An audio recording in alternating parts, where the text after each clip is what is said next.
Developing right now on Morning News Now, a hot and stormy holiday already taking shape ahead of the 4th of July. This morning, another round of severe storms taking aim at the Midwest and Northeast, plus a massive heat dome threatening much of the country with record-breaking heat, just as millions of Americans begin to travel to their holiday destinations. Angie is here with your forecast. Also, a major loss for President Trump handed down by the Supreme Court on the final day of its term. Now the president calling on Congress to pass a ban on birthright citizenship after the High Court struck down his efforts to restrict it. We understand that this nation is not successful. This nation does not move forward if it weren't for immigrants. I'm very disappointed in that outcome. I think it subjects the country to serious challenges going forward.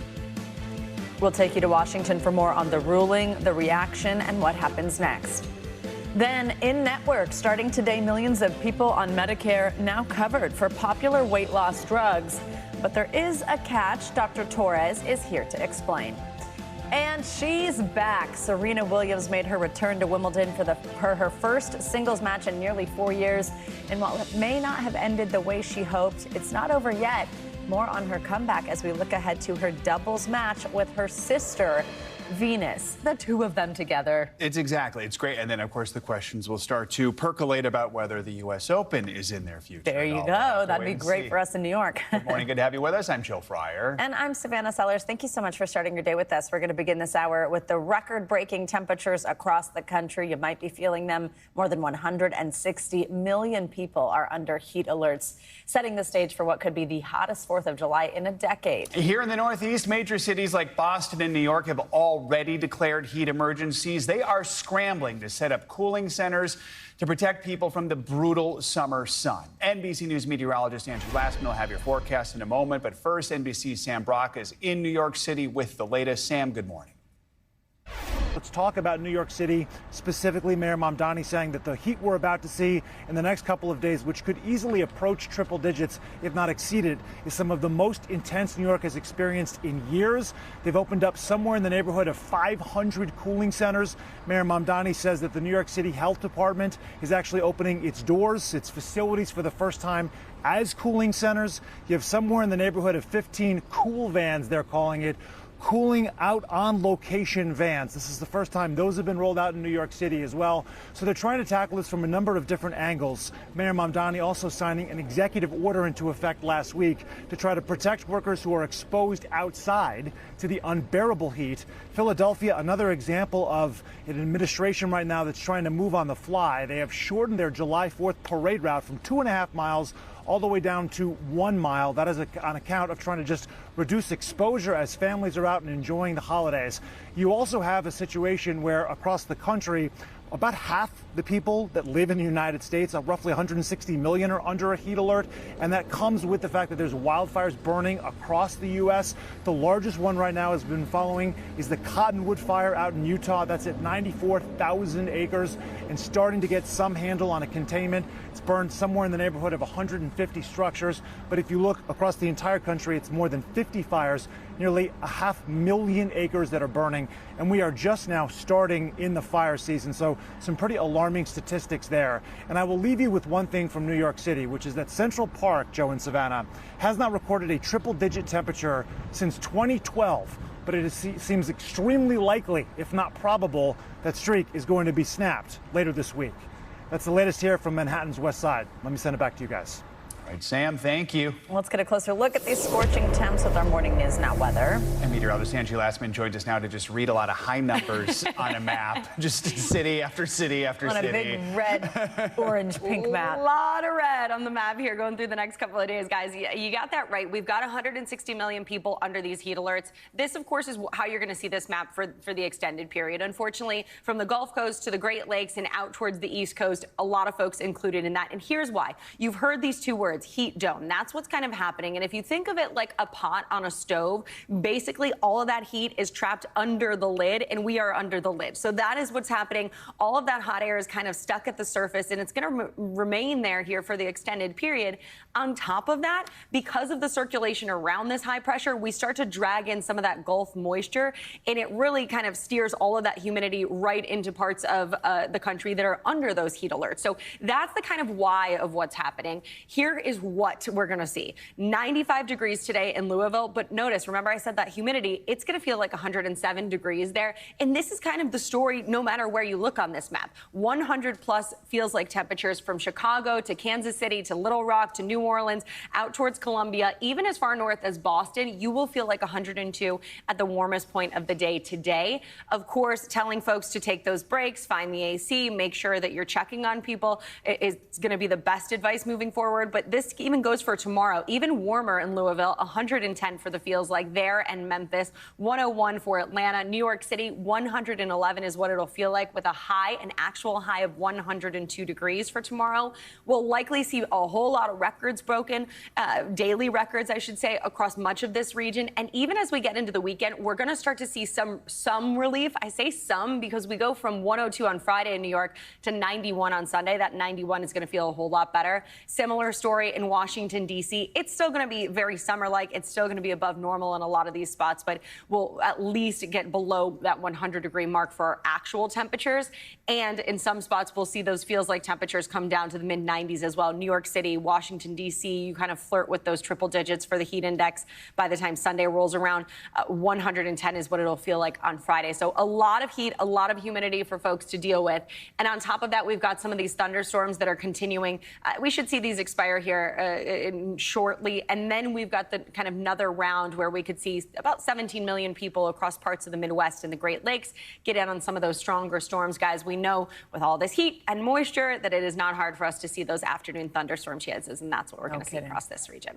When you wish the feels like was just 102, like the temperature, you know you're in trouble, right? No kidding. That's relief. I like there to call you go, relief. All right, thanks, Angie. Appreciate it. From the White House to Congress this morning, Washington still digesting some major end-of-term rulings by the Supreme Court. In one of the most highly anticipated decisions of the year, the court yesterday struck down President Trump's executive order attempting to limit birthright citizenship. In a 6-3 decision, the deeply divided court found that Mr. Trump's order violated the 14th Amendment of the Constitution. Responding to the decision, the president called on Congress to act and pass a law banning birthright citizenship. Take a listen to how some lawmakers on both sides of the aisle are reacting to the decision. The Constitution couldn't say it more clearly. If you are born in the United States, you are a citizen. Period.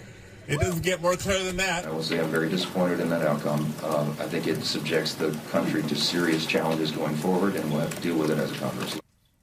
NBC News senior Supreme Court reporter Lawrence Hurley joins us now to talk about this and some of the other rulings we got yesterday. Lawrence, good morning. So help us understand why the Supreme Court in the end did overturn President Trump's order banning birthright citizenship. Was this always just going to be a difficult argument for the president to win, considering the 14th Amendment? Morning, guys. Yeah, if you recall, back in President Trump's first term, he floated this idea about curbing birthright citizenship, and it was widely panned by Republicans, Democrats, legal scholars on left and right, and it was considered to be a really fringe kind of legal theory that had no legs.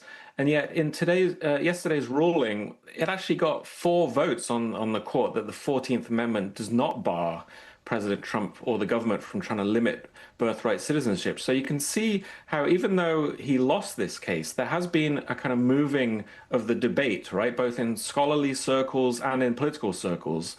And so it ended up being quite a close run thing that surprised quite a lot of people when the ruling came out, because based on the oral arguments and all the vibes kind of going into this ruling, it was probably everyone was thinking it was going to be a pretty lopsided decision and could even be unanimous. And that was clearly not what happened. Lawrence, I do want to talk about one of the other big decisions we got yesterday. The court did hand conservatives a win on a different cultural flashpoint here. The justices upheld state bans on transgender athletes in girls' and women's sports. Walk us through what we know about this decision, how it was split, and the reaction here. So this was a case where the court was divided on ideological lines 6-3 with the conservative in the majority. The court allowed states to restrict participation of transgender girls and women in girls and women's sports. It's going to affect, at least half the states that already have bans like this in place. So it's quite a significant ruling. One thing to note, though, is that it doesn't affect states that allow for that type of participation. The court specifically did not address whether Title IX, the federal law that bars discrimination in education, in sports, they said they're not deciding whether that bars transgender athletes from participating. So there's some legal issues that have been left unresolved. The Trump administration has already sued California to try and stop that from happening. So there's going to be more cases coming up on this issue. But for now, states that want to ban it can do so. Lawrence, we are also getting a preview of what's to come in the court's next term. That starts in October. It'll come quickly. What do we know about what's already on the docket? Yeah, so the court's already adding cases to hear in the new term that starts in October. They just took up yesterday a challenge to laws in certain states that ban so-called assault weapons like the AR-15 or semi-automatic rifle that's being used in mass shootings and is also very popular among gun enthusiasts. That could be a very significant ruling. One of the cases is from Connecticut, which is where the Sandy Hook shooting took place, where the law was enacted in the aftermath of that shooting. The court's also going to be hearing a big case on climate change, about lawsuits trying to sue oil companies for their role in climate change, or alleged role in climate change. And the court's also hearing a big elections case about a law in Arizona that requires additional proof of citizenship before people can register to vote. So a lot of hot topics coming up again in the next term. We'll be keeping you busy in the next year. All right, Lawrence Hurley, busy day, busy term this past year. Thanks for joining us. Let's get more reaction from Washington with NBC News senior national politics reporter Jonathan Allen. John, good to see you. So as we mentioned earlier, we go back to birthright citizenship. The president is calling on Congress to act to try to pass a law in that regard. How likely would that be? Not very, Savannah, at least not in the short term. The Congress is having a lot of difficulty getting the very basic things done. They don't have a lot more time before the midterms. They're out for the next, 10 days or so. Then they have time out in August. It's of course always possible that they could try to stick a law into, into another piece of legislation. But it doesn't look like the votes are going to be there for that in Congress. And of course, what the Supreme Court has said as recently as yesterday is that the birthright citizenship is constitutional. So even as Lawrence was pointing out, that the debate has moved in the direction of the hardliners in the Trump administration, it has not moved so far as to convince the Supreme Court that the Constitution says something different than it does. John, let's get to some other political news. President Trump did release a financial disclosure form yesterday. It listed more than $1 billion in crypto earnings. What more are we learning about the president's income, and just how does it stack up against his predecessors? Yeah, I think what we're learning is it'd be really nice to get a piece of that, right?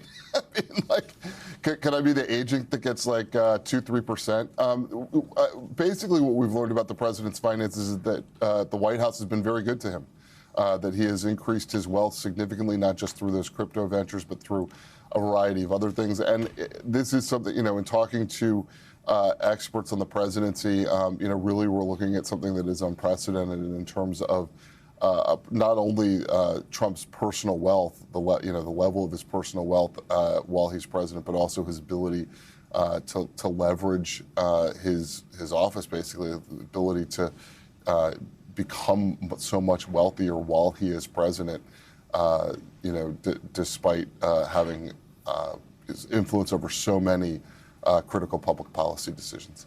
John, also, we do want to ask you, we had an election night. We're following the results of Colorado's Democratic primaries. There are incumbents battling progressive challengers, some familiar names in some of these races. Walk us through the big ones. Yeah, I mean, there are a couple really big ones in Colorado.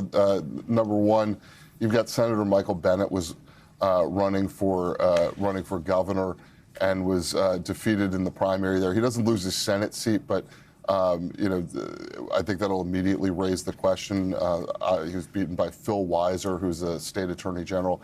I think it immediately raises the question of whether Bennett is vulnerable, and it would seem so in his next re-election run for Senate. And then the other one that I think worth paying attention to, another upstart, relatively unknown, Democratic Socialist leaning candidate beat Diana DeGette, the long-serving, almost 3 decades serving congresswoman from Denver, who was, liberal on some issues, on a lot of issues, pretty liberal, but also kind of identified with the moderate wing in the House Democratic Caucus. And for those old enough to remember, there's a little bit of an echo here of the race where Alexandria Ocasio-Cortez won in 2018 against Joe Crowley, who was the Democratic Caucus chairman at the time. DeGette not holding a rank quite that high, but always sort of in the leadership circle in Democratic politics in the House.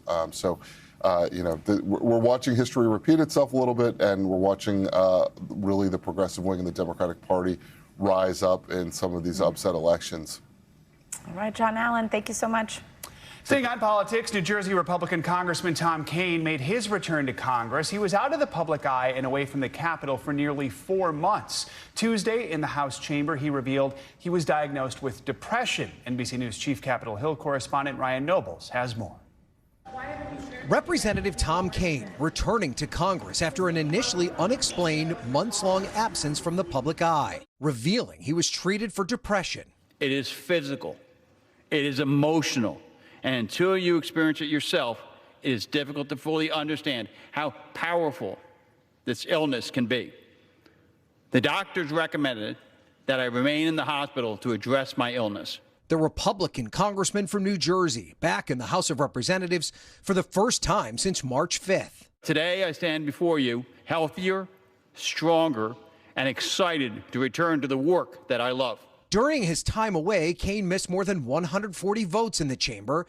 His disappearance sparked months of speculation. He's just been gone. Not answering phone calls or emails from his constituents. I think there's a good amount of privacy that people are allowed to have, whether they're in office or not. Kean is not the first congressperson to publicly reveal a struggle with depression. U.S. Senator John Fetterman gained national attention when he checked himself into Walter Reed National Military Medical Center to be treated for depression in February of 2023, which his office publicly announced within days of his starting treatment. It's a real thing, and something is wrong with you, but it's something that needs to be addressed. Kean did not discuss his diagnosis or remarks after the speech. He's up for re-election this November. I think Tom gets reelected easily this fall, and he'll be back, and he'll be back in full health. His opponent, Democrat Rebecca Bennett, saying in a statement, "I am relieved that Congressman Tom Kean Jr. is well and continue to wish him good health.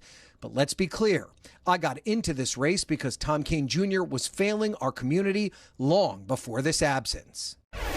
Kean represents a swing district that's expected to be highly competitive this fall. It could shape the balance of power. He already has President Trump's endorsement. He will face off against Rebecca Bennett, a Democrat who's a former Navy helicopter pilot. Thank you, Ryan. Nearly a week after twin earthquakes rocked the country, rescue efforts in Venezuela are becoming more desperate this morning. More than 50,000 people are still missing, according to a website created by volunteers helping families search for loved ones. Now, as hopes of finding more survivors fade, relief agencies warn the humanitarian crisis could last for years. Telemundo anchor Julio Vaquero is in Caracas with the latest. Julio, good morning. Good morning. The situation is getting worse and worse here in Venezuela. Authorities are talking about more than 2,000 people who have died and more than 10,000 people who are injured. But again, this is official information, and everybody here agrees that the situation is much worse. Some independent registries talk about more than 50,000 people who have been unaccounted for. So the uncertainty in many families is palpable. The desperation to find their loved ones. Behind me you can see what was an apartment building that's now just a mountain of rubble and debris, and you can see the efforts of people trying to go back to normality, trying to clean up the area, trying to find bodies, and also maybe rescue people, because yes, this is the 7th day after the earthquakes, but some people have been rescued just just yesterday. So hope is still there. Rescue teams are working from across the world, from more than 20 countries. Teams have arrived to Venezuela to try and help these efforts to find people alive in the middle of the debris and the rubble. And of course, help is needed. The worst number is probably the number of people who have lost their homes. More than 13,000 people who don't have where to spend the night. Some of them, of course, are going with family members, others with friends, but we've seen a lot of people sleeping on the streets and on camps, just waiting for help to arrive. And a lot of them just deciding to stay next to the buildings that have collapsed because they know that their loved ones are trapped there in the debris, in the rubble. According to the United Nations, around 2 million people need humanitarian help desperately here in Venezuela after these 2 earthquakes. So again, the situation just getting worse and worse 1 week after the earthquakes. Savannah, Joe. All right, Julio Vaquero, just heartbreaking. Thank you. Officials in Florida are releasing new details about a deadly alligator attack near Orlando. It is the 3rd serious alligator attack in the area in just the last week. NBC News correspondent Liz Kreutz reports on the desperate 911 calls made in the moments after the attack and a warning. The audio is difficult to hear. Come on! Come on! Come on! We're hearing the urgent 911 call after a woman was attacked and killed by a massive alligator in central Florida. He's leaving. Officials identifying the victim as 31-year-old Brittany Clark, who authorities say was hiking at a state park outside Orlando with her boyfriend and best friend Sunday when they stopped to swim and cool off in a shallow river about 3 feet deep. It was then that the massive alligator struck, her friends frantically calling 911. Somebody got bit by a gator. Bad, real bad. Please hurry. Please hurry. She's losing a lot of breath. Over the next 10 minutes, the operator stays on the phone as Clark screams out in pain while her friends try to move her to safety. I can't move. No, it's okay. We're good. No, we're not. And how bad is the bite? Horrible. Her arm is dislocated. Almost as dislocated. Both her arms. Both her arms are off, like basically. As they wait for help, you can hear the increasing desperation. Eventually, first responders arrive, but sadly, the injury's too great. Officials say Clark died on her way to the hospital. And Brittany's boyfriend sent us a statement saying she was an amazing, kind, and caring person who loved being out on the water. He says never in a million years could he have expected this nightmare. Back to you. All right, Liz, thank you so much. All right, well, NASA is planning a daring $30 million mission to save an orbiting telescope from falling back to Earth. The Swift Observatory telescope is slowly dropping out of orbit, could eventually just burn up in the Earth's atmosphere. Don't worry, though, help is on the way. NASA is planning to launch a 3-armed spacecraft. It's called Link, to boost it into a higher orbit, saving it from destruction. For more on this, let's bring in astronomer and space scientist Dr. Emily Rice. Dr. Rice, good morning. We always love when you join us. So let's just start by what this telescope is. What does it do? What's its job up there right now?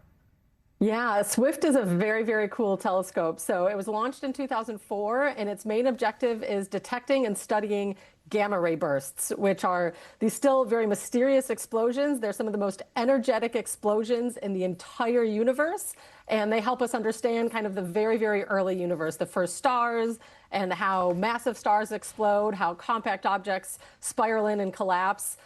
These types of explosions were only detected for the first time a few decades ago, and we still don't really understand them. And this is the main observatory for detecting them and then following up on them. And so it's really, really important that we keep this observatory active. So let's talk about the rescue here, this Link spacecraft. It's about the size of a refrigerator, but not filled with beer. It was supposed to launch this morning. That was scrubbed for the 2nd day in a row because of weather. It's being actually launched on a Pegasus rocket. You see it there. Talk about how this is different from other launch systems we typically see. And is this a tricky mission? This is a really, really cool mission. So this is it's really a kind of a target of opportunity for NASA. The telescope has always been kind of slowly sinking a little bit into the atmosphere, but it got a lot worse at the end of 2024. And they realized that if they didn't boost the orbit a little bit, it wasn't going to last very much longer, and they would have to burn up into the atmosphere. And so NASA put out a call and said, hey, does anybody want to take on this challenge? And this great startup, like, we've been thinking about doing robotic servicing of space telescopes for a little while. It hasn't been done before. It was, of course, key for missions like the Hubble Space Telescope.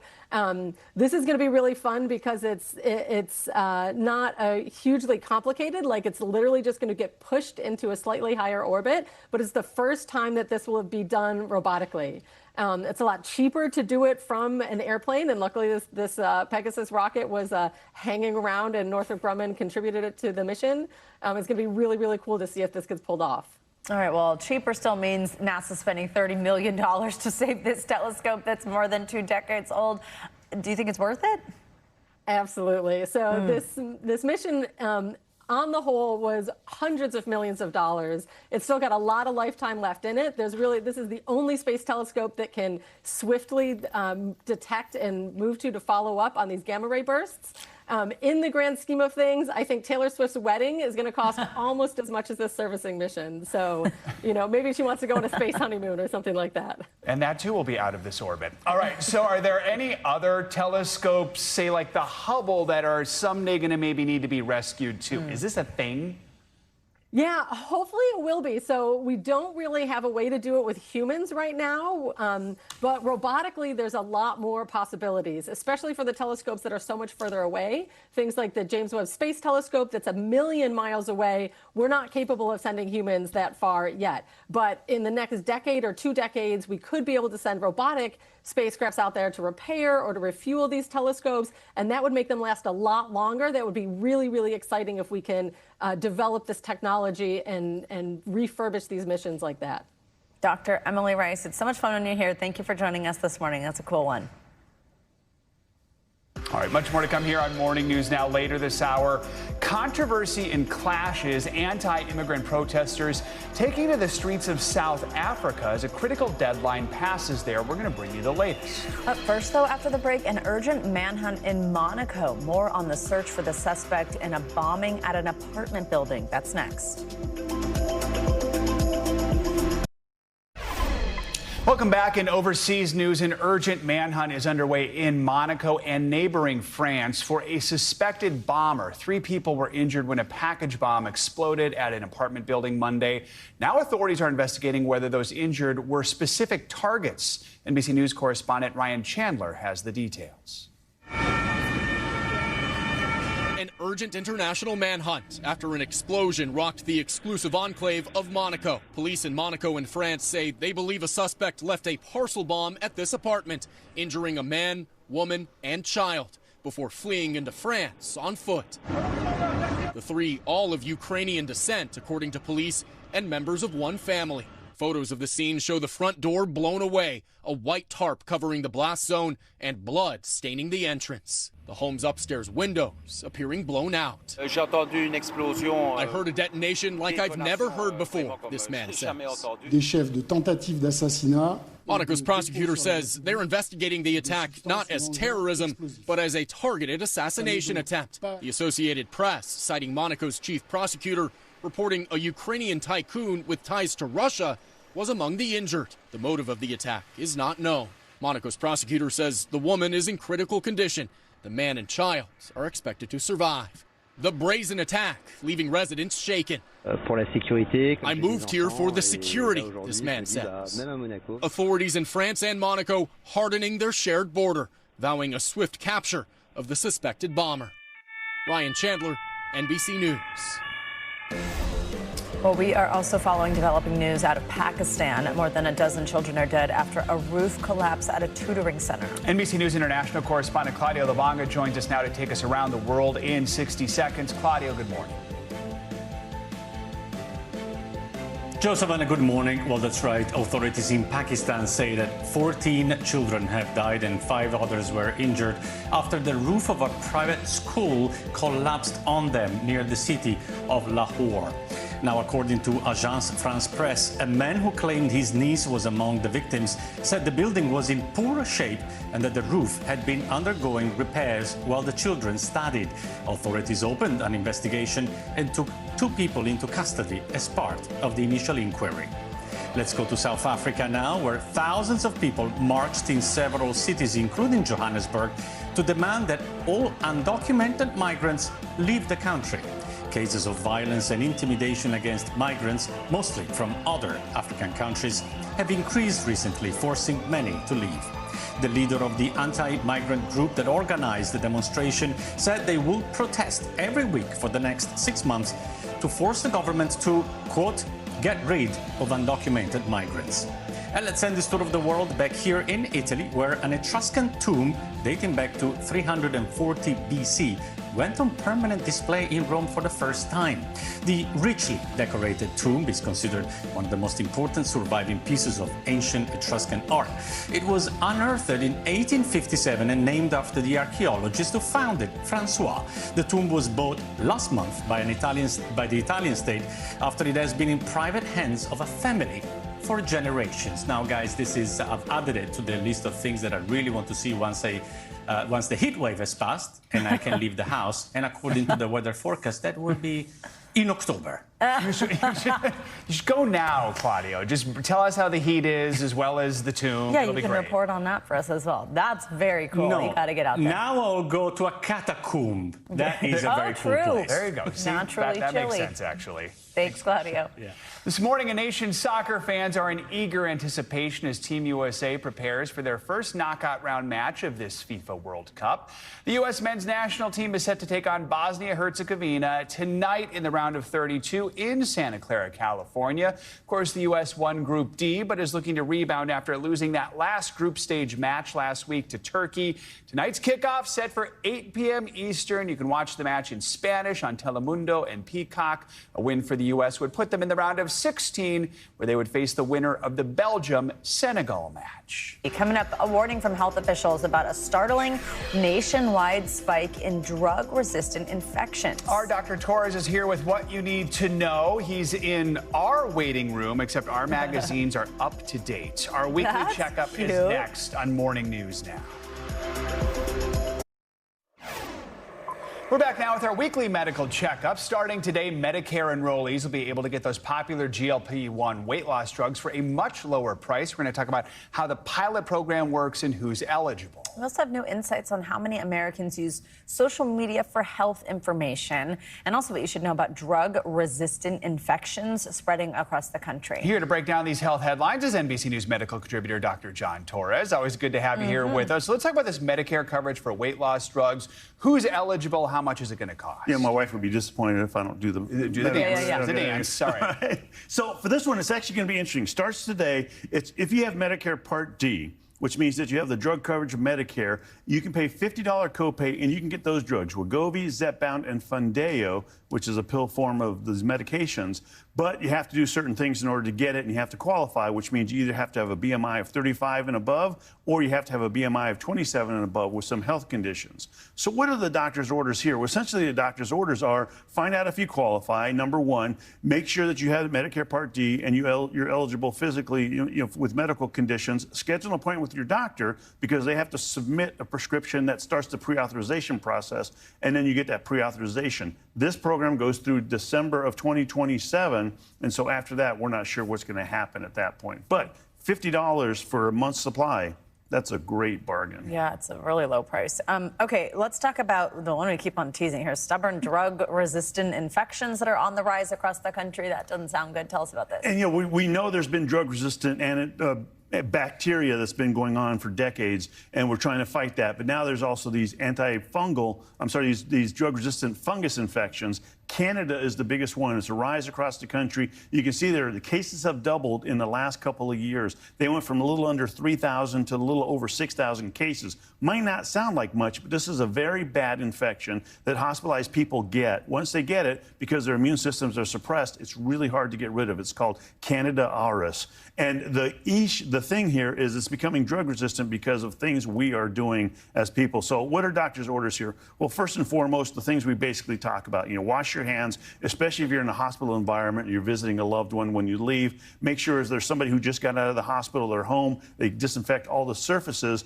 And then also antifungals. That's what's driving this resistance. Make sure that the antifungal use is only used appropriately. And if they do prescribe it, that you use for the time period they prescribe it. Finally, we should talk about a report. Not surprising, but more and more Americans are turning to social media to get health information. So walk us through what people need to know here. When is a good time to get that information? What should people watch out for to make sure they're getting the most accurate health information? And you can see the numbers here. You know, 85, they looked at 7,000 adults and they found out 85% of them actually post their own health content online saying, I have this condition, I have this thing. 70% of them actually participate in online communities talking to other people about different conditions, which is fine. But the problem is that next one in 5 make medical decisions both based on what they see on social media, particularly what influencers are saying. Now, these influencers, a lot of them are not physicians, a lot of them are not healthcare providers, so you want to be careful with that.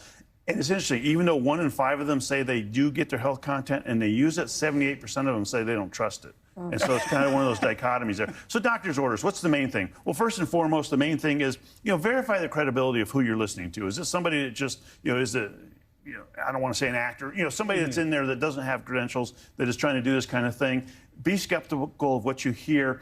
And talk to the doctor. I tell people, you can use this, but make sure you get the information and then you go verify it somewhere else with somebody who can verify the information. As a doctor, how much does it bug you when somebody's like, I saw this on social media? It's interesting. It used to be Dr. Google, and now it's Dr. Social Media, and we know it's going to turn into Dr. AI. And so this is just one of those things that I tell my doctor friends, we talk about it. You actually need to be forthcoming and ask your patients, did you get this off social media?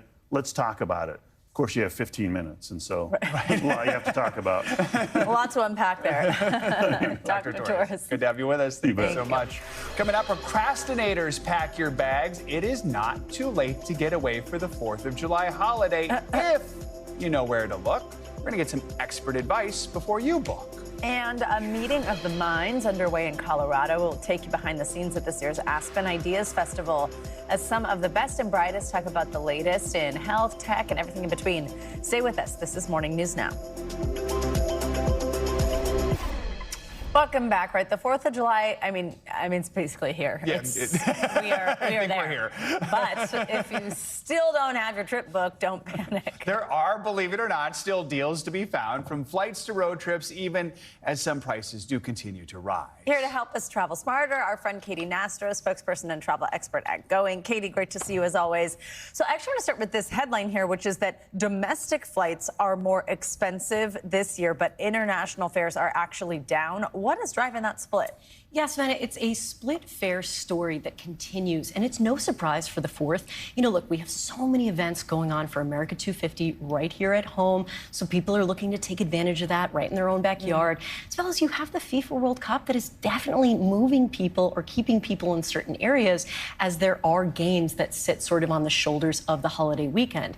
And then, we have seen average prices on the incline because of the higher price of jet fuel, and that's actually impacted domestic fares more so than it has impacted international fares. So that's caused more people to travel domestically, and the demand is really there, and that's keeping prices higher. So with that in mind, if someone hasn't booked yet, where are some of the best bargains still out there? Are there destinations that might surprise people? Yeah, I'm so glad you asked about that. We were just chatting before, and you can actually take an affordable international trip, short haul, of course, like New York to Bermuda. For $400, yes, which beautiful this time of the year, a little balmy. Yeah. But if apparently everywhere is that. Right? Yeah. If you did want to stay a little closer to home, you're going to look at those short haul destinations. So think LA to Denver for $247, Boston to Chicago, $249 round trip. And both of those cities really put it on for the 4th of July. So even if you didn't want to necessarily go to a city, they really are destinations that really give you a good time. So I know that this is a tip that is true, but not as fun, that if you fly on the holiday, it's significantly cheaper. So we're talking if you fly on Saturday the 4th. don't think I need to ask why, because nobody wants to do it, but just how much can you save? Yeah, upwards of 20-25%, you know, Wow. and if you're really, especially for families, if you're really looking to save, you know, try to get a flight out in the morning.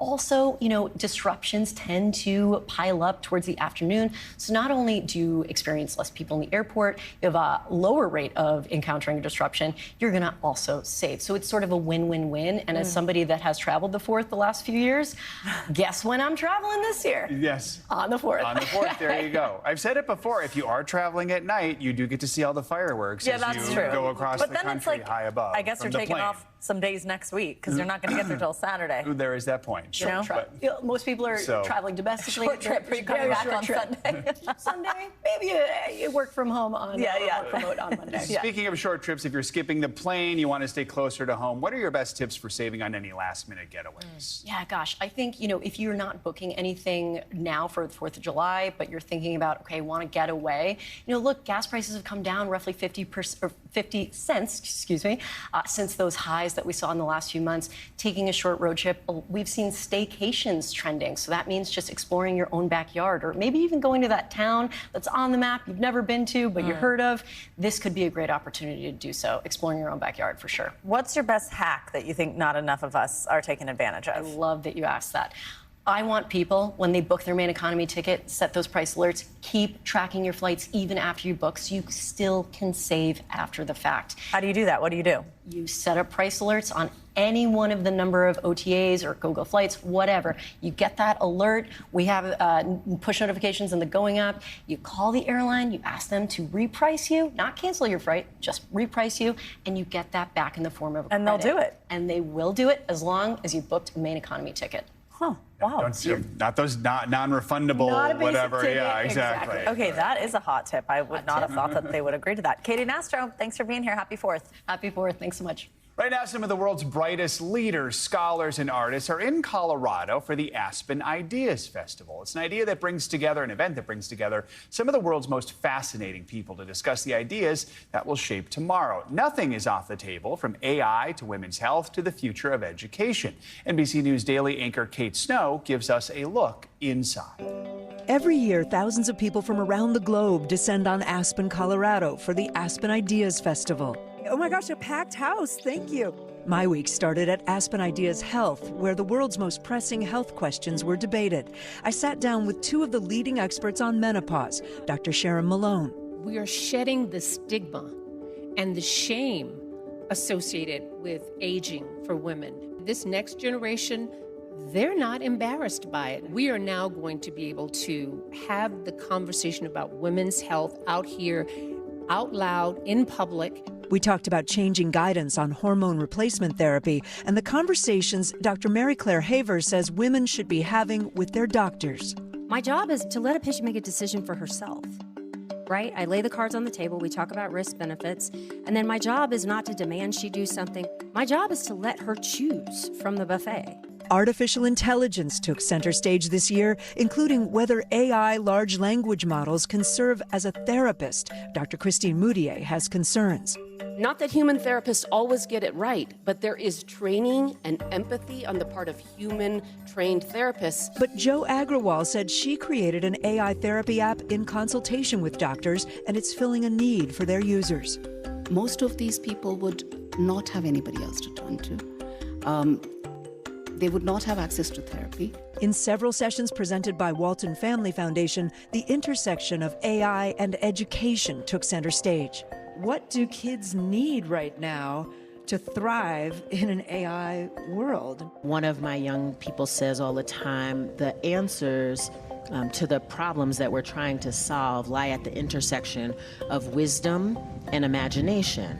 Dr. Kaya Henderson suggested we rethink education in the era of artificial intelligence. If in your job you found a way to improve your productivity by 30%, we'd be giving you a bonus, right? But when kids improve their productivity by 30%, we say they're cheating. We don't bank the way we used to bank, we don't shop the way we used to shop, but we school the way we used to school. And that is no longer engaging to young people. Of course, no trip to beautiful Colorado would be complete without reconnecting with nature. Just look at this. We hiked to Maroon Bells, a stunning spot. All right, we just got to Crater Lake. Oh my goodness. It doesn't even capture how majestic this is. Kate, thank you. We're going to ask Katie Nastro to add that to the list. Yeah, I've been when I've been to the Ideas Festival. It is stunning. It does look amazing. Looks like a great place to unwind and relax. Coming up on Morning News Now, keeping an American legacy alive. It's about teaching them that there is an opportunity out here to learn, do something that you may not have thought about, and expose them to that so that they can dream. Up next, how a descendant of one of the Tuskegee Airmen from World War II is working to inspire the next generation of pilots. We'll be right back.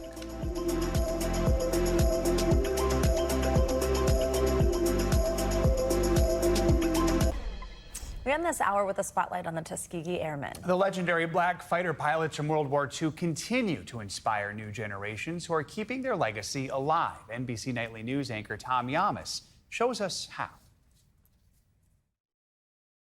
In the air, pilot Alex Cole knows he's flying on the shoulders of giants. My great uncle was an original Tuskegee Airman. Pilots trained the Tuskegee way go on to earn high praise and wide acclaim. The Tuskegee Airmen were America's first group of black aviators, serving in World War II during a time of racial segregation. Squadron after squadron out of Tuskegee, flying P-40s first, tough little planes, then striking with Thunderbolts. And I recognize that for not the strides that they went through, that I wouldn't be here where I am today. Lieutenant Colonel Cole's journey began with the Air Force, serving 2 decades with tours in Iraq and Afghanistan. Then he became a presidential pilot, flying vice presidents and senior cabinet officials during the Bush and Obama administrations. This is the age that we started wanting to learn how to fly. Lieutenant Colonel Cole, now retired from active duty, has a new mission: working with kids at Legacy Flight Academy. Are you guys ready to fly? His goal? To inspire the next generation of aviators. In my heart, it's about teaching them that there is an opportunity out here to learn, do something that you may not have thought about, and expose them to that so that they can dream. For some, those dreams already taking flight. It was fun. I got to take off, and I was like 1,000 feet in the air. I'm excited to just like feel how it is to be a pilot. I find it interesting to try new things, and I am pretty interested in aviation. Wow. The limitless possibilities of the sky. Looks so different from up here. Cole says echo the ever-expanding potential of the American dream. Keep flying.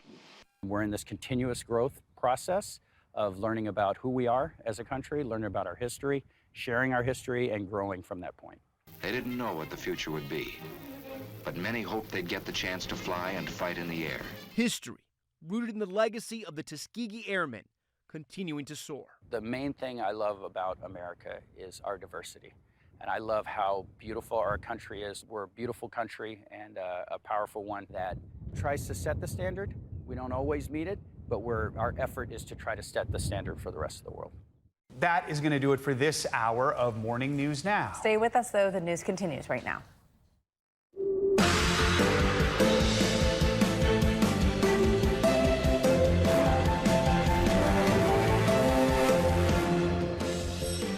Good morning. Thanks for being with us. I'm Savannah Sellers. I'm Joe Fryer. Right now on Morning News Now, unrelenting. Mother Nature about to really crank up that thermostat. Millions of folks from Hartford to the Heartland sweating through a life-threatening heat wave that's bringing the sizzle to World Cup matches and America's 250 celebrations.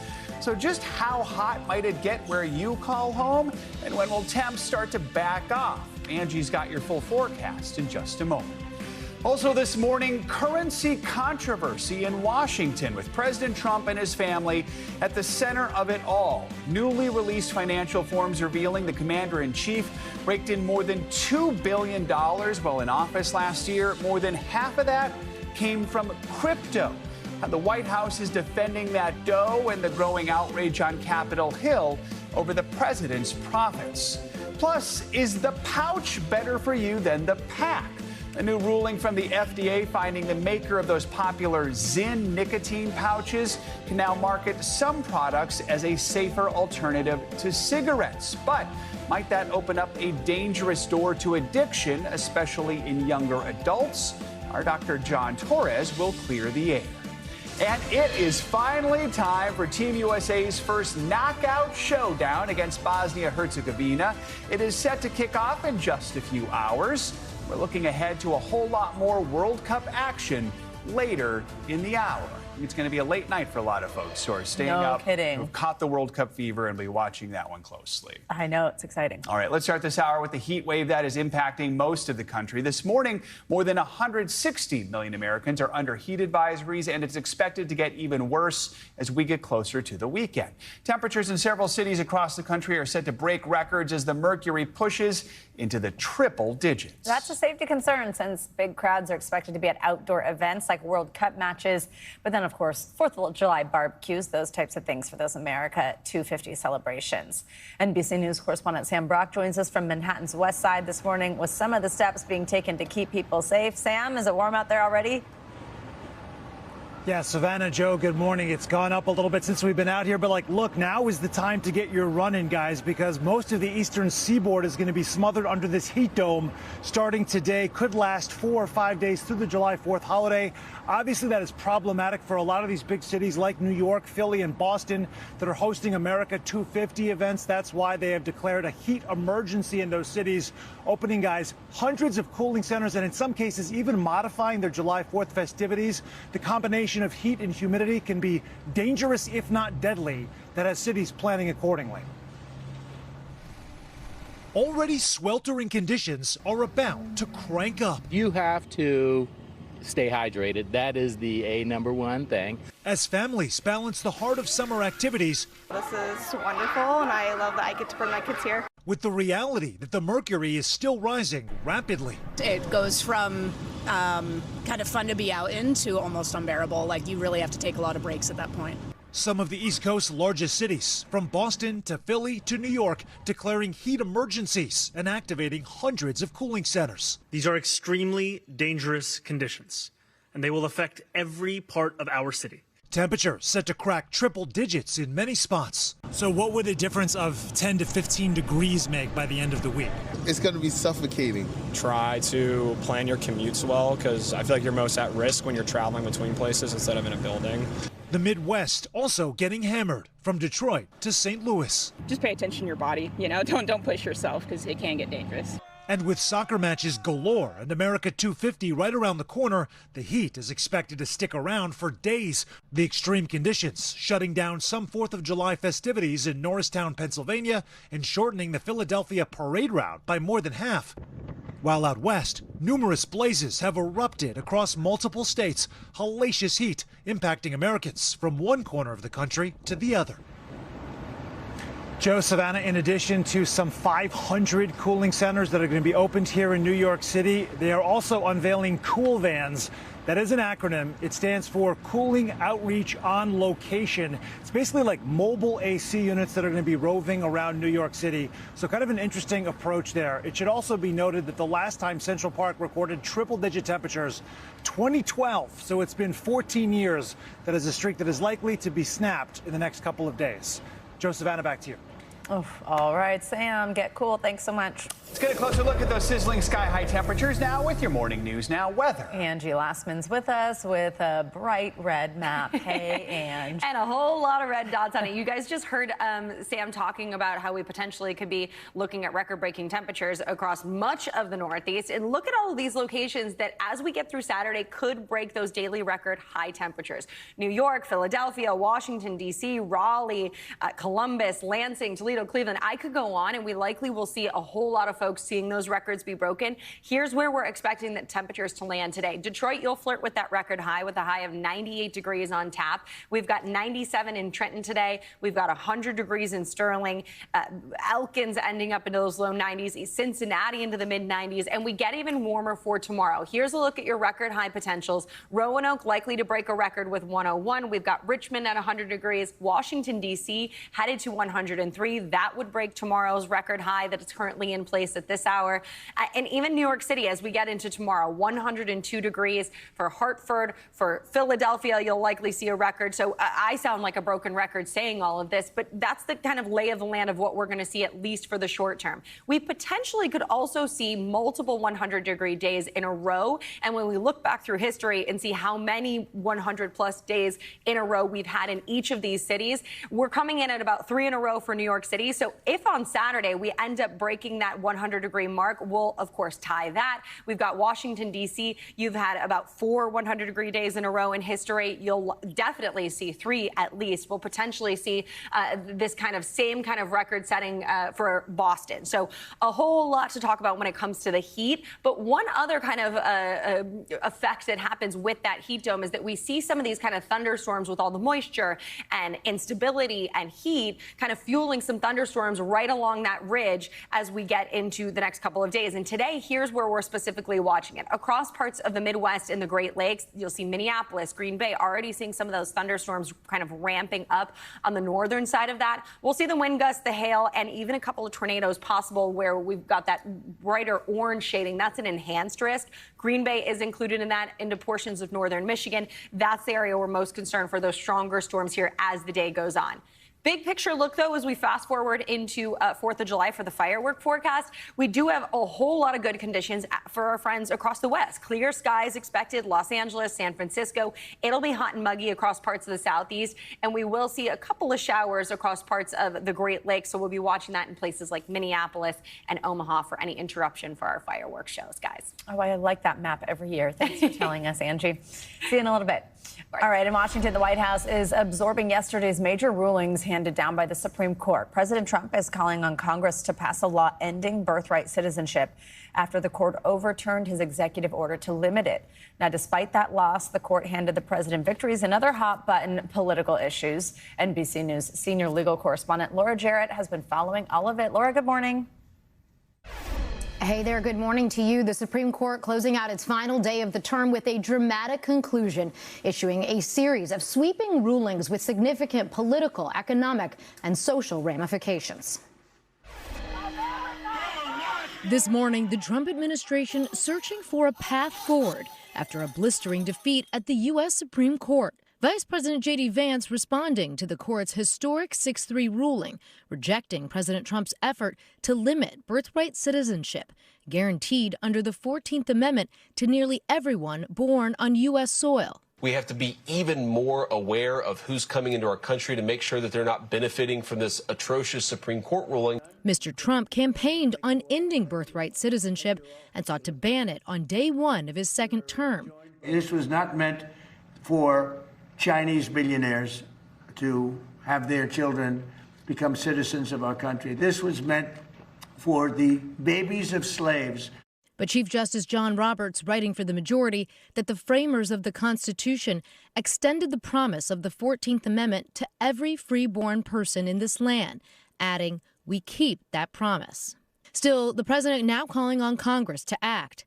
If there is a role for Congress to play to resolve it, we're interested in doing that. But any meaningful change would require a constitutional amendment, which is virtually impossible in the face of razor-thin GOP majorities in the House. This is a pillar of who we are as a nation. So if they want to try and overturn it by constitutional amendment, good luck to them.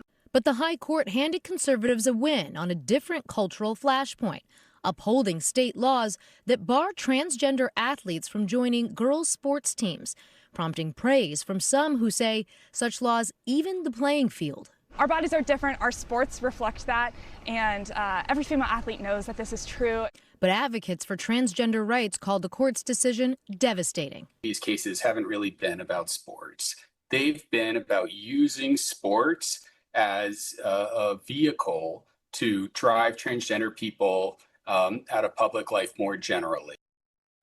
The High Court's decision here effectively now giving the green light to some 27 states that have a version of a ban on trans athletes playing on girls' sports teams. But the ruling also doesn't force those remaining states to change their laws. At least for now, those lawsuits, though, are on the way. Back to you.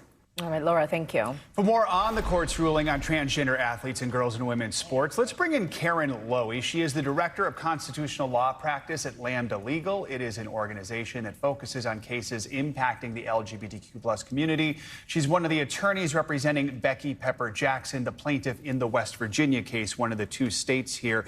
Karen, good morning. Thanks for joining us. Writing for the majority here, Justice Kavanaugh said he called it reasonable to have separate sports teams for biological males and females. What was your reaction to this decision? Well, obviously, this was a deeply disappointing result for Becky and for other transgender girls across the country who just want the opportunity to play team sports. And while it's certainly not the result we were hoping for, it is at least narrowly focused on sports bans and does not take the step to exclude trans people from schools or public life more broadly. Can you share more about how Becky and her family are feeling, how they are reacting to the ruling? Yeah, I mean, deeply disappointed is certainly how I would describe it. But I will also say that, Becky has been able to benefit from participating in sports in lots of ways, and lots of the lessons that she has learned about overcoming disappointing outcomes and perseverance and not giving up the fight to work for the full inclusion of trans girls in our society. She is a remarkable, remarkable 16-year-old girl.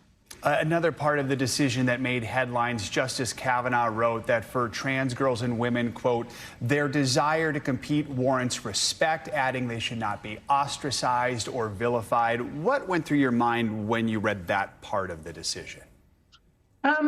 I appreciate the justice's words in that regard. The rest of the opinion, however, that continues to ignore and invalidate the identities of trans young women and girls was deeply disappointing. It really, the court has a long way to go in recognizing the dignity and equality of transgender people. You mentioned that the plaintiff here, Becky, has benefited from sports. We should note she is the only known athlete in all of West Virginia right now who is subject to this law. Now, right before the Supreme Court decision, she was still able to compete. She just won the state title in shot put. She came in fourth in discus. Those who support this law in West Virginia point to that outcome, and that's how they're arguing that they feel it's unfair to let a trans girl compete. How do you respond to that? So there are two responses to that. One is that Becky's success in sports comes from the same place that every other athlete who works hard and puts in hours and hours of practice every day. That's the outcome that Becky's success in this sport reflects, rather than any inherent biological advantage. One of the court's aspects of its decision is that it precluded any looking into whether there is any real advantage for a girl like Becky, who never went through endogenous puberty, has gone through female puberty. The court glossed over that and really hung its hat on gendered stereotypes about male bodies and female bodies. So girls like Becky are just looking for an opportunity to participate, and that's what yesterday's decision really precludes. A Gallup poll that was done last year shows the Supreme Court opinion does reflect current public opinion. It showed 69% of U.S. adults said they believe transgender athletes should only be allowed to play on sports teams that match their birth sex. How does that impact how you argue your case, both to the court but also to the public? Well, to the court, the mandates of the Constitution are that our promises of equality and equal protection under law are not a matter of public polling. The job of the court is to really look at laws that draw lines that exclude people and determine whether there's a sufficient justification. And unfortunately, we think the majority just got that wrong here by not allowing the court to engage in the kind of fact-finding that would really determine whether there's an inherent unfair advantage. But the second thing that I would point to is the reality that there are states across over a third of the states in this country, closer to half, allow trans athletes to participate. And plenty of sports bodies and even West Virginia, before it enacted this ban, found ways to account for any unfair advantage without wholly excluding trans girls from participating. Karen, you look back at 2020, the Supreme Court issued a landmark ruling that protected transgender people from workplace discrimination. A lot of observers thought it was a sign that the tide was turning in support of trans rights. Now we have yesterday's ruling. The justices recently said states can ban gender-affirming care for minors. Do you believe right now any case involving trans rights that goes before the high court will be tough to win? I mean, what is the strategy you feel moving forward?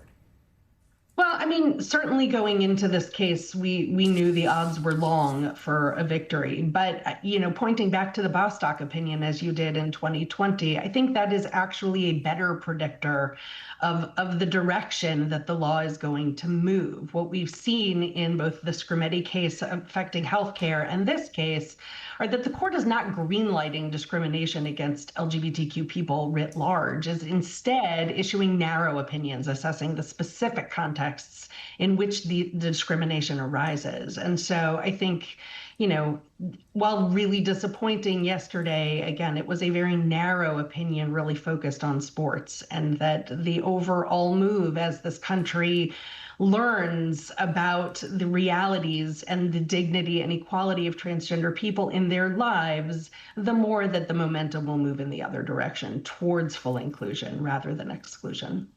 Karen Lowy, we appreciate your time. Thank you so much for joining us this morning. Thank you.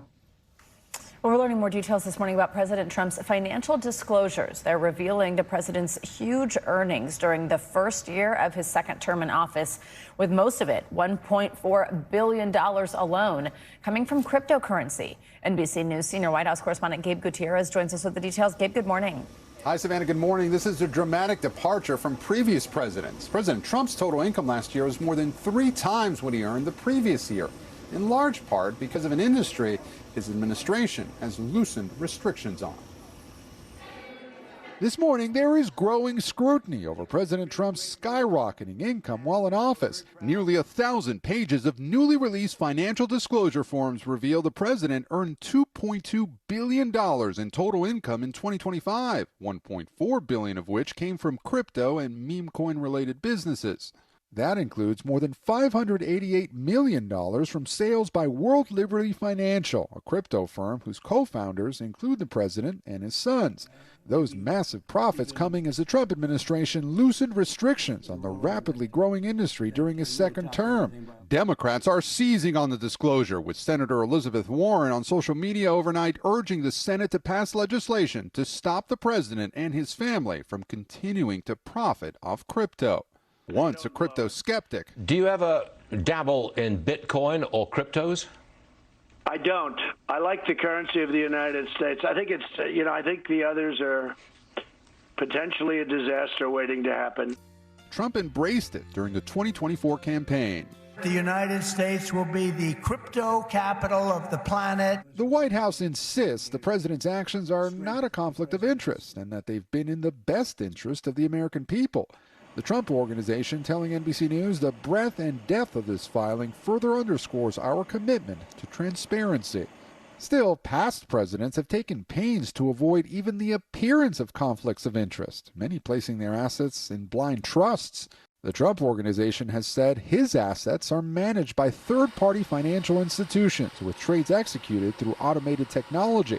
Before taking office in 2017, Trump argued he had the power to run his business as president, but would not do so. I don't like the way that looks, but I would be able to do that if I wanted to. Earlier this year, in an interview with the New York Times, the president was asked why he's now letting his children pursue business deals abroad. Because I found out that nobody cared. I'm allowed to, he said. I prohibited them from doing business in my first term, and I got absolutely no credit for it. The financial disclosure forms also reveal the president earned $80 million in income from settlements tied to his lawsuits against several media and tech companies.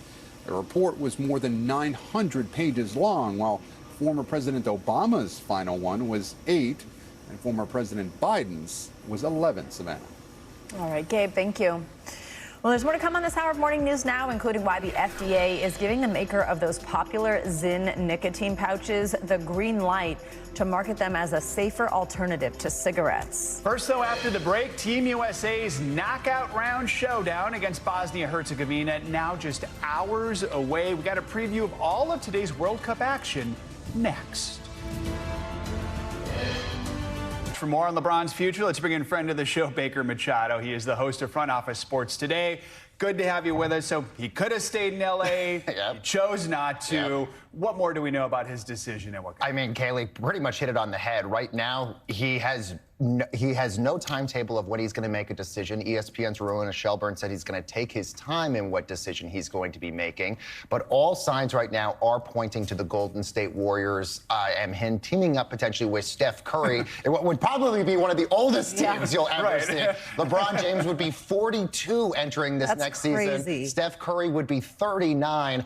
There has to be some sort of cap and roster changes to basically make the financials work in all of this. But look, there's some other teams as well. The Athletic is reporting this morning a mystery team, potentially the Minnesota Timberwolves, could maybe sneak in there. But I think most likely it would be the Golden State Warriors, maybe a return to Cleveland, but I think that might be all. Yeah, what are your thoughts there on Cleveland or Miami returning to somewhere he's been? I mean, look, Miami just got the biggest person in the entire offseason, which is Giannis Antetokounmpo, which would be great for LeBron to go back there. But look, LeBron, as we've been saying, kind of in the last sort of twilight of his career, how great would it be to see him go full circle, starting his career with Cleveland and ending his career in Cleveland as well. Cleveland also has to make some roster decisions to make that work as well. But look, LeBron is in no hurry to make this decision. He's made more money than anyone. He's a billionaire, so he doesn't have to make the $50 million. He is a certified billionaire, according to Forbes. Dang. He made $50 million last year, likely would take a minimum of about $6 million to play for any team that he wants. So now he's sort of just in, I will make the decision and choose whoever I want to play for. Not about the money. It's not about the money. Yeah, it's a LeBron sale. Exactly. Right. Yes. What a sale this will be at 42. That's so interesting.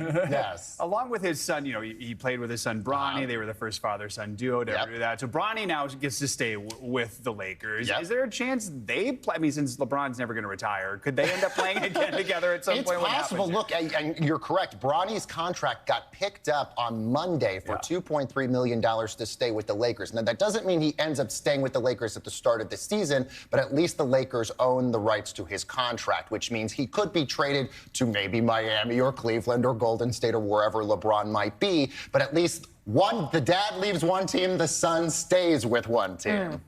Okay, this might be a dumb question as a not a dumb question, sports knowledgeable person. But like, if it's not about the money, what does become the motivating factor? Like the city, to turn a team around or to go to a team you think can win. What do you think he wants? He's already won 4 NBA finals already. He has pretty much accomplished anything you'd ever want. He is already the highest scoring player in NBA history. He has 4 finals MVP, and he is now about to do his 24th record NBA season. Nobody's gotten anywhere close to that in NBA history. So, yeah, it's really sort of about legacy at this particular point for LeBron. How does he want to sort of have us remember him for? And look, he had a great time on Team USA with Steph Curry. And maybe that's what we're going to sort of end with LeBron doing, is going out into the sunset with Steph Curry and Golden State. And you do think of how many great athletes out there have struggled with their exit. No matter how good their career is, it ends up getting kind of fumbled out the door. So maybe he's just trying to. But look, it worked for Tom Brady. He was able to sort of do that with Tampa Bay, and he was able to sort of go out on his own terms. And LeBron has earned that right for 24 amazing seasons in the NBA. I just feel like no one retires anymore. No. Serena's back. He's still going. They have all found the fountain of youth. I need to know what they're all taking. How do they all do this? All right, Baker, thank you so much. Thanks, guys. Well, soccer fans across the country are eagerly awaiting tonight's knockout round match for Team USA at the FIFA World Cup. Yeah, the U.S. is set to take on Bosnia-Herzegovina in the round of 32 in Santa Clara, California. The U.S. is looking to rebound after losing its final group stage match last week to Turkey, but a win tonight for the Americans would move them, of course, to the round of 16 next week. For the latest on the World Cup, let's bring in our friend Taylor Twellman. He's a lead MLS analyst and former member of the U.S. men's national team. Taylor, we love when you're here. Thanks for being with us again. Okay, so before we get to Team USA and tonight, let's begin with all the action we saw yesterday in the round of 32. France looking like, which I don't think is a surprise, this juggernaut with this impressive win against Sweden. Walk us through this victory, and any chance you think they're your favorites? Yeah, they're the favorites, absolutely. You consider the fact that they've scored 3 goals in every single game so far is quite remarkable. And you can honestly dissect the world on an individual level. If you looked at the top 10 players in the world, you can make a legitimate argument that France has 3 of the 10, and all 3 are in the attack. You consider that Olise's got 5 assists. That's the most in any World Cup ever, and we're just barely into the business section of this World Cup. And Mbappe, we all know what he's done, 18 goals now, career in the World Cup. And then Dembele is the World Player of the Year. So those 3 players in and of itself make France the legitimate favorite. But then you look at the defense, everything else. I just think nobody, really nobody, including Messi and Argentina, I just don't think they're more complete than France. And on any given day, anyone can win. But I think France is going to be a tough out. Let's look at another matchup from last night. Despite thunderstorms, it didn't dampen the party in Mexico City. Team Mexico game against Ecuador was delayed an hour because of all that severe weather. Still, they came out on top. It's their first knockout match in 40 years. What should we know about this year's Mexico team, especially in a year when Mexico is one of the host countries? Honestly, it's crazy to think that Mexico hasn't given up a goal in this World Cup yet, because I came into this World Cup along with everybody else asking questions, serious questions, about this Mexico team. I argued that of any World Cup in the last 50 years, this was the most concerning Mexican team ever. And yet here we are. They just won their first knockout game for the first time in 40 years. They haven't given up a goal. And then the fandom and the home field advantage. I've played in that stadium. I've been in that stadium. That's as imposing of any atmosphere in the entire world. And now you've got the momentum of Mexico winning. You've now got the momentum of winning without giving up a goal in 4 games. Guys, Mexico is going to be a really difficult team to beat in that building. They have not lost a competitive game in that building since 2013. Watch out for the Mexicans. You just cannot help but smile. Well, maybe not if you're a fan of Team Ecuador last night, but help but smile when they score and it shows the fans. I mean, it's just like such a wild fandom. It's so awesome. Okay, Taylor, finally, tell us about tonight, Team USA. Yeah, it's an interesting one. Bosnia is a better team tactically than Paraguay. I would say they're technically a better team than Australia. And I say those 2 teams because the United States beat those 2 teams in the group stage. So it's going to be a little bit more of a difficult test. However, you got to keep in mind the emotional intelligence of this game. Bosnia's never played in a knockout round game in their history in the World Cup. So emotionally, where are they? The United States, favored in this game, will have about 65, 70,000 fans rooting for them. So quite honestly, it comes down to the first 35, 40 minutes of this game. If the United States score the first goal, which they have done in the first 3 games, then I think it's going to be difficult for Bosnia. However, if you guys are watching the game and it's in the 60th, 65th minute, and Bosnia hasn't given up a goal yet, or they even have the lead, then this becomes very difficult for the United States. I remind all of your viewers, Bosnia in a World Cup qualifying playoff knocked out Italy for the 3rd straight World Cup qualifying defeat of the Italians in the last 12 years. Bosnia is not going to be easy, but the United States are favored, and I expect them to win. Taylor, we only have a few seconds left here, but we are now halfway through this year's World Cup. Do you have a favorite storyline you're watching? For the first time, and I'd be curious what you guys think, for the first time since COVID, it feels like fans and people are living their lives. They're collaborating, they're celebrating. All of the politics has gone aside, all of the negativity coming into the United States. You look at the Viking Row, the Scottish Army in Boston, the Mexican, Canadian, American home field advantage, the Dutch, the Moroccans. What am I saying? We're all coming together as people. I don't know, honestly, off the top of my head, since COVID, the last time we've seen these pictures, the last time we felt this energy. I don't know about you guys. It's been really refreshing to see. New Yorkers are actually happy to see tourists. Exactly. It's a rare sight. Yeah. I totally agree with you, Taylor. It's awesome. One of my favorite parts, as somebody who doesn't know that much about soccer, it's just so cool to see. Taylor Twellman, thanks so much as always. Thanks for having me. Coming up, a pretty unusual absence on Capitol Hill finally explained. Well, Morning News now returns why a New Jersey congressman says he needed a break from the Beltway going dark for months without a clear reason why for his constituents. We've got the biggest headlines in politics coming up next.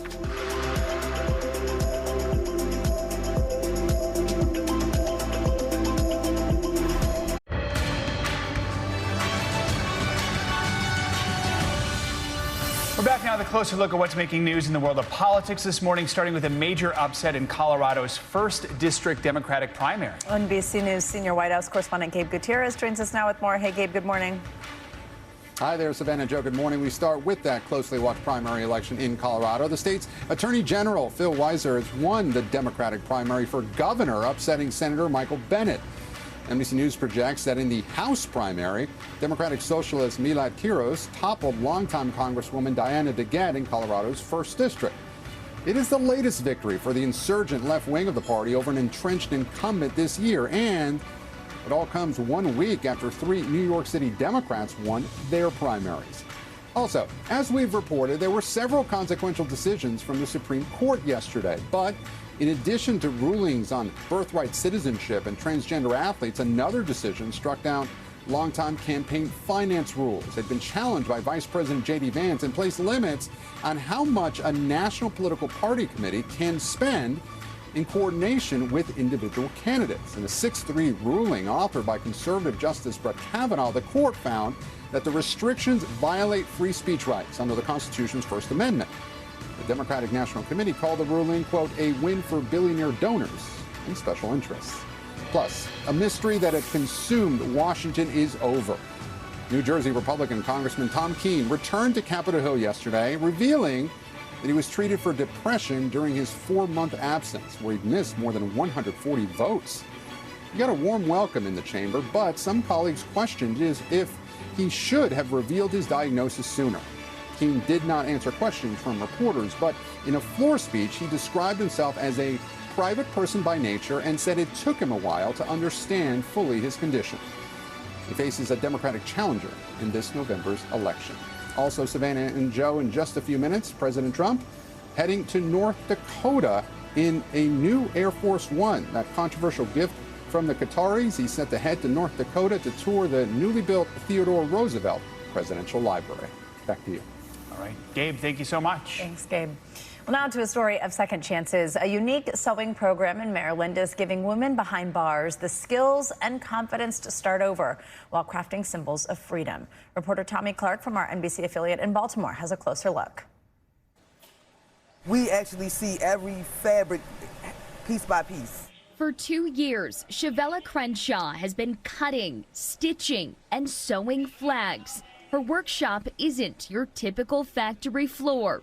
It's the Maryland Correctional Enterprises Flag and Sew Shop inside the state prison for women. Being in the shop is really a privilege, so you have to be in good standards. So, I try to stay out of trouble and all like that, and that's how I'm able to be in here in the first place. Crenshaw says a team of about 10 women can complete a flag in just 30 minutes. Longtime plant manager Patrice Williams says the flags are then raised outside government agencies. As she prepares to retire Tuesday, Williams says one of the shop's proudest accomplishments has flown over Fort McHenry. That was a task because, the space we needed just to lay it out and the time it took to put it together, it was amazing. They're carefully stitching American and Maryland flags, but they're doing so much more than making the flags that fly across the state. They're also gaining hands-on work experience, preparing them for successful re-entry, in turn creating safer communities. And just to show that they can do anything they put their mind to.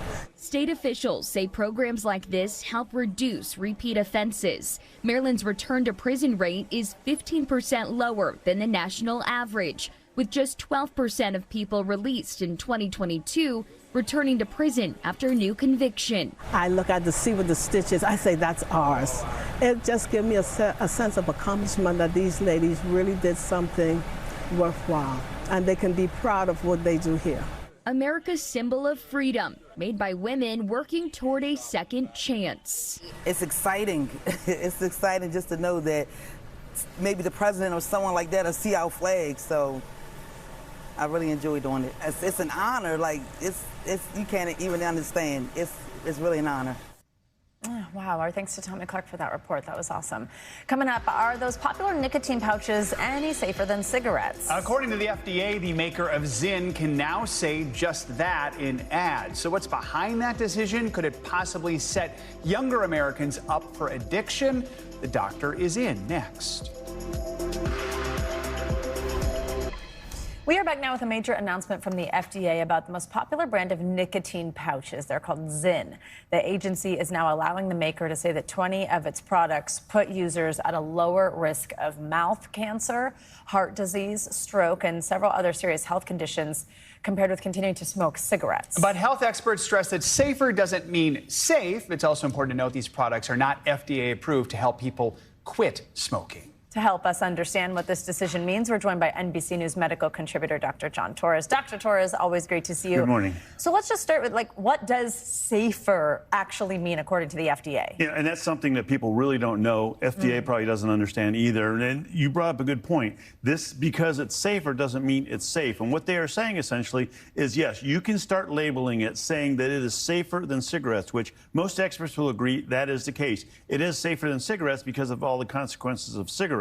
However, that doesn't mean it's necessarily safe, and the confusion can come in the actual FDA wording. Will people think it's safe because of the way it's worded? Speaking of wording, the American Lung Association called this appalling. Talk more about why some health experts are just so concerned about it. Part of the reason is because of the way the wording was placed in there. And if you look at the actual wording, it says using Zyn instead of cigarettes puts you at a lower risk of those diseases you talked about. That can be confusing, and people can think, okay, if I use this, it's going to give me a lower risk of those diseases. That's one thing. The fact that it's going to be a confusing statement itself. The other thing is the fact that, again, just because it's safer doesn't mean it's safe. People can use this. Nicotine has its own health problems, mainly cardiovascular issues. But on top of that, the biggest concern, especially with children and teens, is that addiction potential of nicotine, and what does that mean for the rest of their life? Another big concern here is young people, because here are some stats. An FDA survey found nearly 2% of middle and high school students used nicotine pouches last year.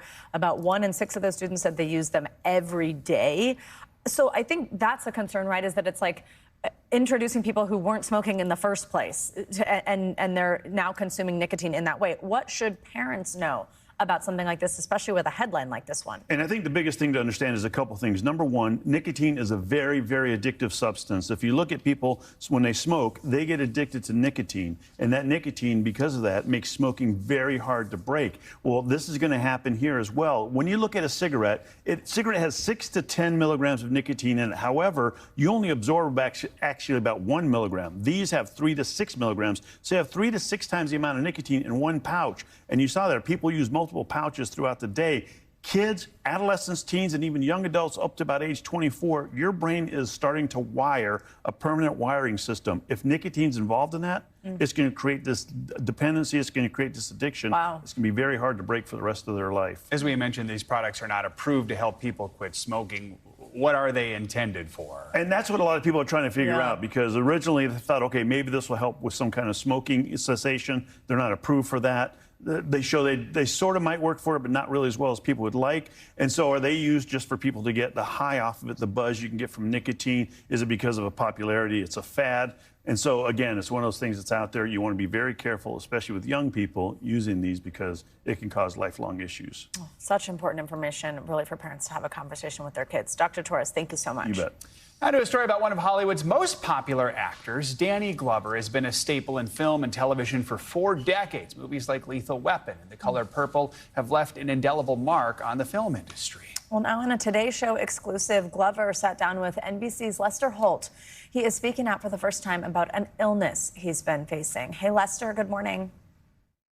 Hey there, Danny Glover is nearing 80 years old after half his life making us feel like we knew him, like we were friends with him. Thanks to his unique talent of making us laugh and cry and learn.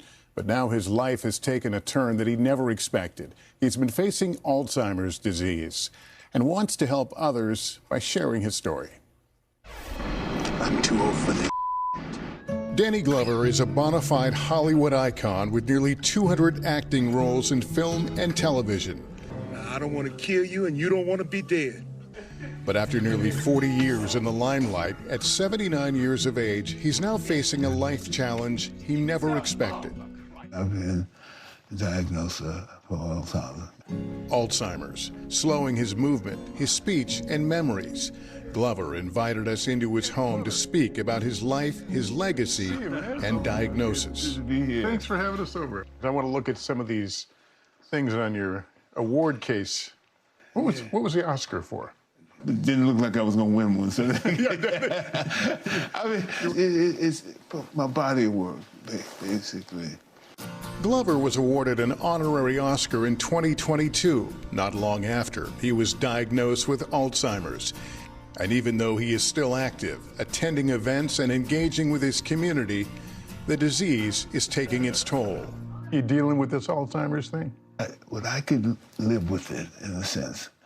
Do you fear losing your memories? Is that hard? I'm sure as it advances, things are going to be different and changing. More than 7 million Americans over the age of 65 are living with Alzheimer's, a progressive, fatal neurodegenerative disease that robs victims of their memories and the very essence of who they are, with Black men suffering at a rate double the national average. Glover is coming forward now because he and his family believe by sharing his story, they can help remove the stigma surrounding Alzheimer's. We all get old. It happens. That's what I think is important, that he tells his story. He has ownership of his life. And what a wonderful life it has been. A lifelong San Franciscan, Glover began acting in his early 20s while at San Francisco State at the behest of the famous African-American playwright, Amiri Baraka. And he came in and he said, some of you so-called revolutionaries come out and do B&E plays and everything. I'd never been on stage before. From the stage in college to iconic roles on the big screen, Glover's range and talent have been on display for 4 decades. I like the sound of that. But it's the Lethal Weapon franchise, with the help of some particularly memorable scenes, that made him a star. Gonna die on the toilet, aren't I? I've had signing events where somebody would bring their toilet hop, and I would sign it now. Sign the toilet? By them, I would sign it, right there. One movie, however, holds a special place in his heart. What's your favorite film you've been in? Places in the Heart, with Sally Fields, and a wonderful cast. This is from my mother. His mother, Carrie, was killed in a tragic car accident the day he was cast in that movie. He dedicates his performances in Places in the Heart to her. Glover also credits his parents with instilling in him a passion for social justice and equality, a passion reflected in his life and many of his films. Glover also started a production company explicitly designed to develop and fund socially conscious, politically relevant films from underserved communities around the world. We have challenges in the world, and I think art becomes a reframe, a way of looking at that. Even as his condition advances, Glover's commitment to social justice and equality has not waned. What do you have that you still want to contribute? There's a great deal. A big deal is talking to young people and their responsibility. You've got a lot to say. Well, a lot to learn as well. In the hope of glory and good, I look without fear ahead. As in art, as in life. Thank you, Lester, for bringing us that great interview and reflecting. I also love the toilet. Bringing the toilet design. Those are some huge fans right there. No kidding. Wow. Coming up, Pride Month might be in our rearview mirror, but for many members of the LGBTQ+ community, starting a family can be a year-round operation. When Morning News Now returns, we'll introduce you to the Boston dad who's looking to make parenthood a little easier for queer couples across America. That's next. Stick with us. Welcome back. Starting a family is never simple, but for the LGBTQ+ community, there are unique options, challenges, and roadblocks when it comes to having children. Our friend Today Show's Craig Melvin shares the story of one father who's taking his own lived experience and helping make the process a little easier for others in his community. Boston dad Brian Rosenberg has his hands full with 3 teenagers at home. But that full house is a gift, considering the journey he and his husband Ferd took to start their family. How would you describe the family building process for LGBTQ+ folks? I can do it in one word. What? Overwhelming. Brian and Ferd adopted their son, Levi.